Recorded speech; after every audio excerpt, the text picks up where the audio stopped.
네. 배당 소득 부분도 좀 관심인데요. 성 부장님. 가계소득 증대 방안 중에서 그 임금과 배당 부분에 대한 질문을 드리겠습니다. 이에 대해서도 여러 가지 지적들이 있습니다만, 일단 임금 부분에서 그 사내 유보금을 풀어서 임금을 올려줄 수 있는 여력을 가진 곳이 현실적으로 대기업들입니다.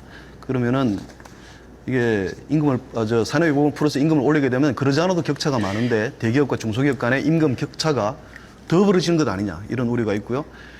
그리고 또 배당 부분에 대해서도 현재 부총리님께서도 잘 아시겠지만 국내 주요 대기업의 외국인 지분이 50%에 육박하는 곳이 많습니다. 거기다 기관 투자가들의 지분을 빼고 나면은 실제 개인의 포션은 크지 않습니다. 그렇게 되면은 배당을 올리더라도 가계소득으로 이어지는 데는 한계가 있는 것 아니냐, 이런 지적들이 있습니다.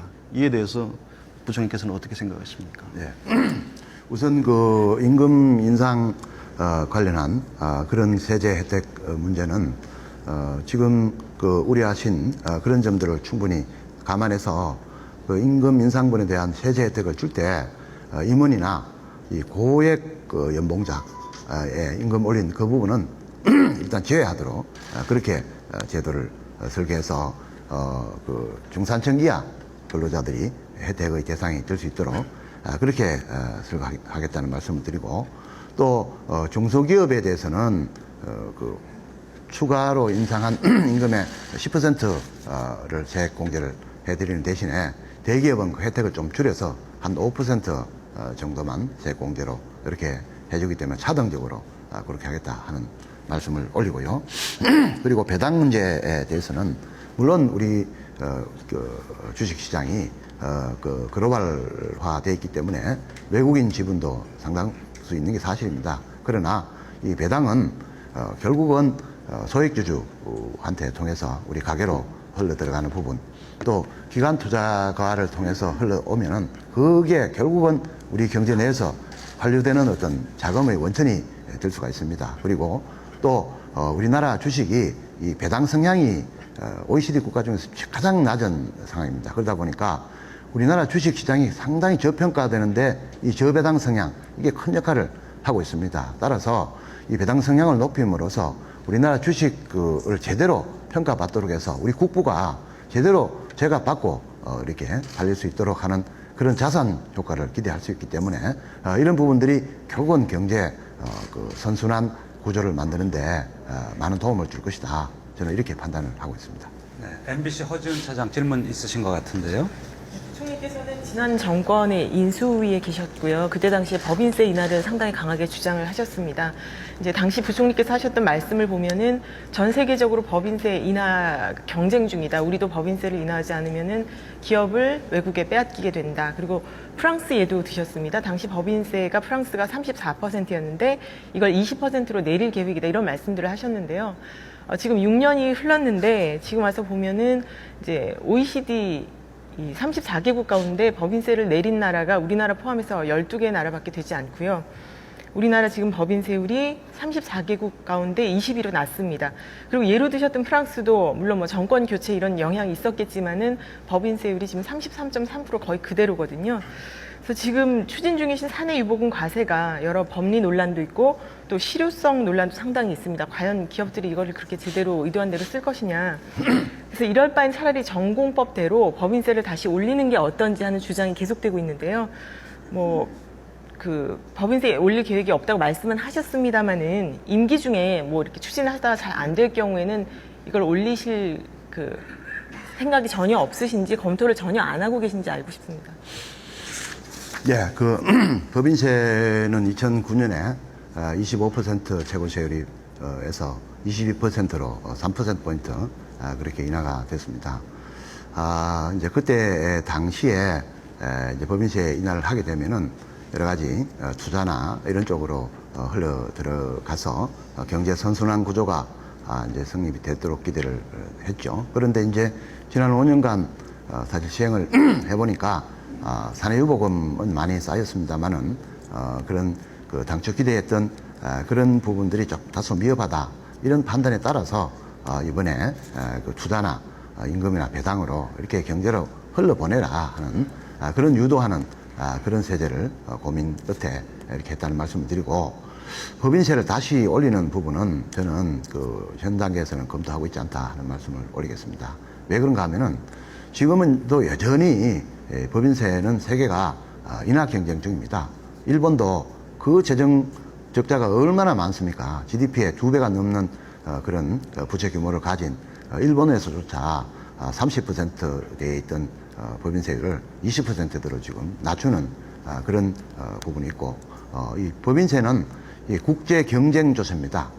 기업들이 요새 글로벌화되어 있기 때문에 한푼이라도 세금 적게 내는 것으로 움직입니다. 그렇기 때문에 그런 국제적인 흐름 이런 걸 감안할 수밖에 없고, 또한 지금 세율 자체만 보면은 아까 OECD 국가 중에서 조금 낮은 편에 속합니다만은, 그러나 지금 법인세 그 세수 부담액이 GDP의 4%입니다.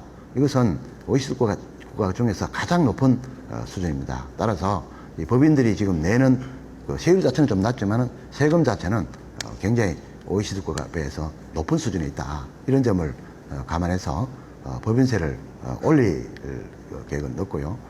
다만 이제 법인세를 인하해 준 그 효과가 당초 기대했던 대로 잘 선순환될 수 있도록 그런 보완하는 그런 이번 세제적인 그런 유도 장치를 마련하겠다 하는 말씀을 드리겠습니다.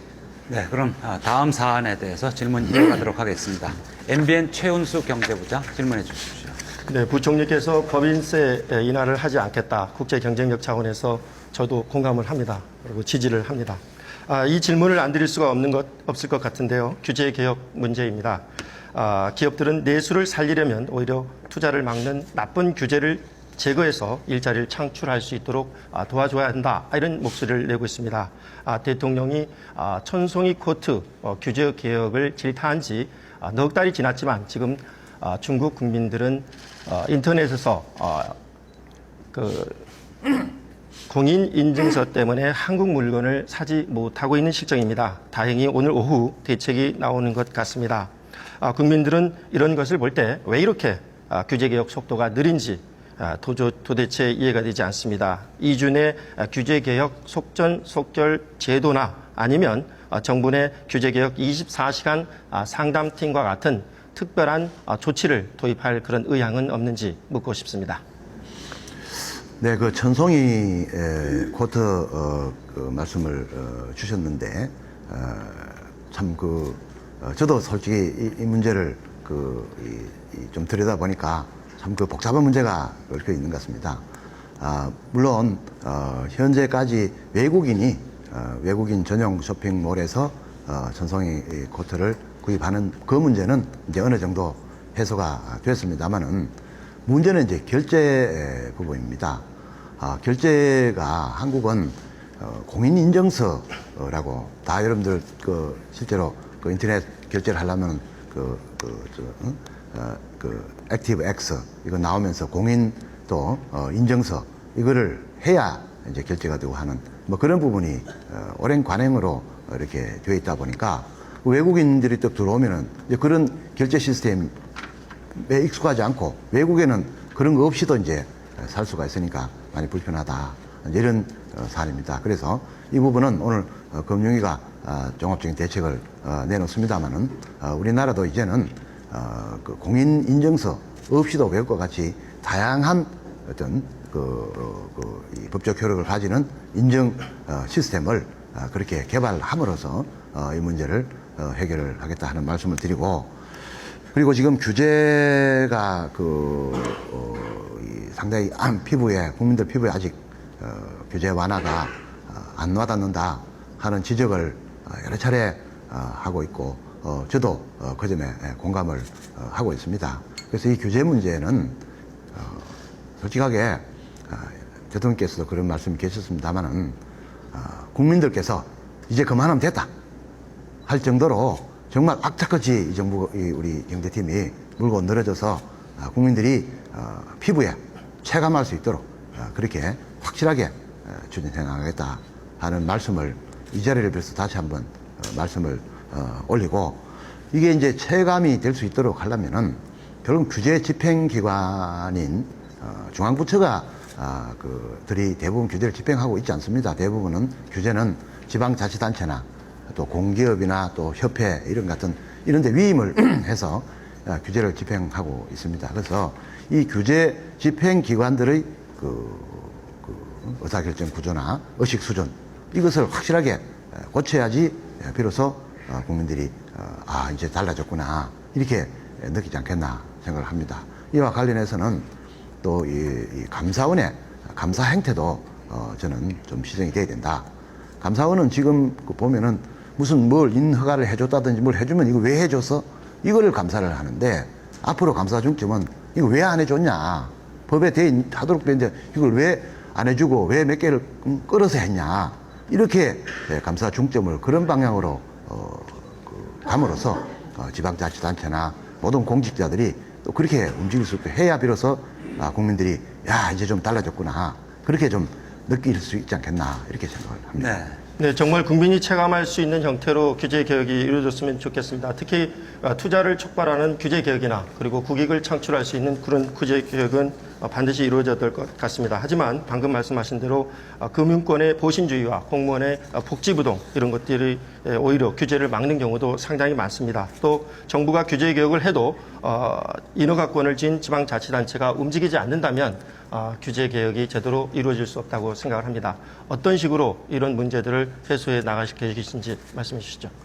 네, 조금 전에 간단히 언급을 했습니다만은 결국은 그 규제를 일선에서 집행하는 그쪽에서 변화가 일어나야 된다.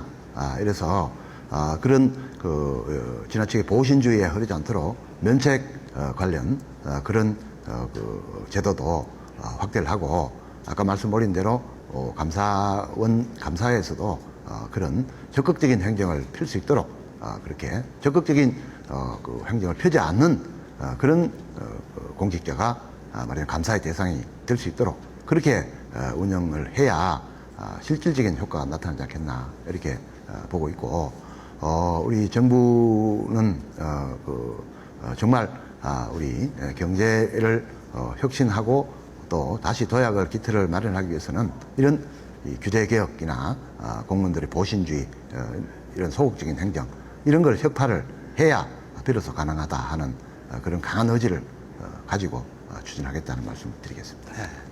감사원이 경제부총리의 지시를 받는 조직은 아니지만 좀 바람직한 방향인 것 같습니다. 그렇게 좀 됐으면 예, 좋겠습니다. 감사원하고 그렇게 될 수 있도록 잘 네. 협조를 구하도록 그렇게. 자, 경제 현안들 너무나 광범위하고 내용이 복잡해서 지금 갈 길이 먼데 좀 다른 사안들도 좀 빨리빨리 진행해서 궁금증을 풀어보도록 하겠습니다. 다음은 MBC 허지은 경제부 차장 질문해 주시죠. 네. 새로 발표하신 경제 정책에서 부동산 활성화가 차지하는 비중이 상당히 큰 것으로 보입니다. LTV DTI 규제도 오랫동안 묶여있던 거를 과감하게 푸셨는데요. 하지만 이 현장에 취재를 나가보면 요새 대출을, 담보대출 한도까지 받아서 그렇게 집을 사신 분들은 사실 거의 없거든요.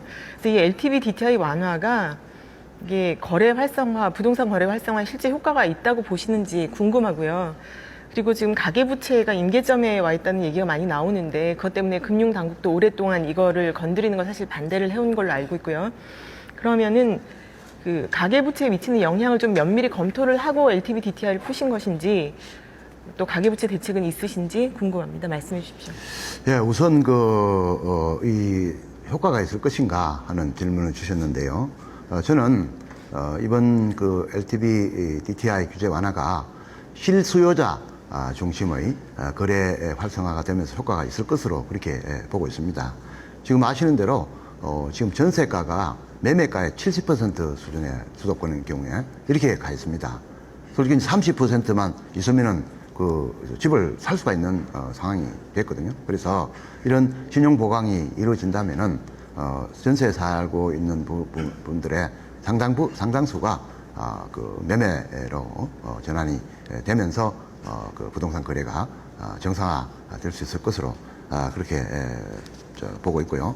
또 이제 신규 분양자도 지금 많이 지금 대기를 하고 있기 때문에 이분들도 신용 보강이 이루어지면 보다 쉽게 자기 집을 마련할 수 있지 않나 이렇게 보고 있습니다. 그리고 가계부채 문제 지적해 주셨는데요. 당연히 그런 점을 고려를 했습니다.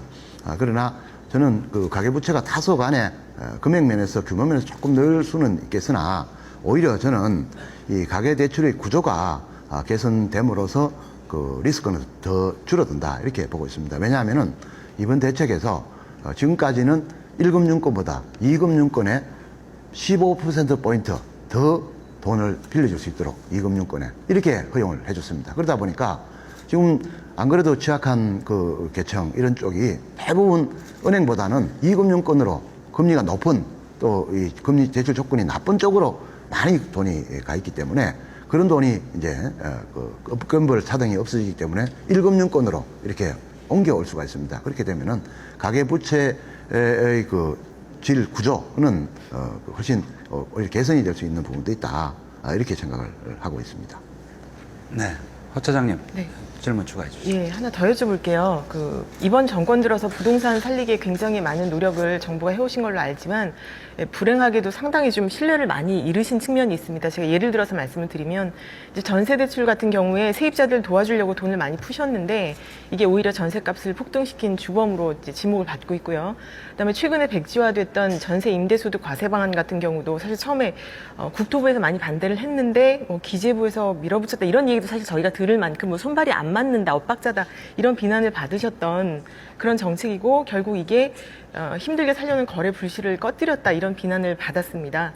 그래서 제가 이제 취재를 나가 보면 부동산 업자들이 이 정책을 만드시는 분들이 좀 너무 현장을 모르는 거 아니냐, 너무 책상에서 입안을 하시는 게 아니냐라는 불만 소리를 내고 있고, 심지어 이제 중개업자들은 이거 좀 우리한테 와서 좀 물어보고 하시라고 하세요. 좀 이런 얘기를 하실 정도인데, 이런 어떤 불신이라든가 이런 지적들, 이런 문제들을 좀 인식을 하고 계시는지, 앞으로 이런 부분을 어떻게 해소를 해가실 건지 궁금합니다. 예, 우선 전세 전세 소득에 대해서 과세하는 그 부분에 대해서 다소 혼란이 있어서 제가 취임하자마자 백지화 시켰습니다. 철회를 했습니다. 그래서 앞으로는 이런 혼란스러운 그런 시장의 메시지를 주는 일은 없도록 하겠다 하는 말씀을 올리고요. 지금까지 아마 우리 주택 부동산 정책이 좀 오락가락 한 그런 측면이 있었던 것은 이 부동산 시장을 보는 인식이나 시각에서 뭔가 조금 현실하고 조금 동떨어져 있지 않았나 이렇게 저는 보고 있습니다. 우선 지금 부동산 시장, 주택 시장이 지금 어느 정도냐, 이게 침체기냐, 제대로 정상적인 저거냐, 이런 인식이 그동안 오락가락 좀 했다, 이렇게 보고 있습니다. 저는 확실하게 우리 부동산은 한겨울이다, 침체기다, 이렇게 보고 있습니다. 왜 그런가 하면은 지금 2006년 고점 대비 지금 수도권의 주택가격이 평균 20% 하락했습니다. 아파트는 30% 하락을 하고 있는 이런 상황입니다. 그러면은 이것은 거품이 거의 다 빠진 상황이다. 이렇기 때문에 이것은 저는 침체이고 거래 규모나 양도 굉장히 침체적인 수준에 있다. 그렇기 때문에 시장을 지금 정상화하는 게 무엇보다도 급한 상황이다. 이렇게 보고 있습니다. 그런데 이제 과거에 보니까 이게 조금 나아지면은 침체기인데도 불구하고 이것도 너무 부동산이 뭐가 또 문제가 있어서 하니까 또 규제를 하게 되고 이런 상황이 반복되다 보니까 솔직히 냉탕, 온탕, 제가 늘 그런 표현을 써서 회자가 되게 됐습니다만은 한여름에 한겨울 옷을 입고 있는 그런 현상이 벌어집니다. 그러다 보니까 부동산 시장이 지금 감기에 걸려 있다. 이렇게 저는 보고 있습니다. 그 감기에 걸려 있는 대표적인 증상이 지금 전세 가격이 주택 가격이 70%까지 올라가는 이런 현상은 솔직히 이해하기 힘든 현상입니다. 그러다 보니까 이게 이제 부동산 시장 과열 내지는 규제 이런 게 결국은 서민 보호하기 위해서 하는 제도 아니겠습니까? 그런데 그 정책 효과가 엉뚱하게도 서민 피해로 가고 있는 겁니다. 이게 전세가 상승, 월세가 상승 이러다 보니까 이 서민들이 전월세난으로 고통을 받고 있다. 이렇기 때문에 주택 시장을 정상화시키지 않고는 지금 서민들이 주거비 부담 때문에 겪고 있는 고통을 이걸 해소를 할 수가 없다. 이런 관점에서도 주택 시장 정상화는 이번에 반드시 이뤄내겠다 하는 그런 생각을 가지고 있다는 말씀을 드리겠습니다.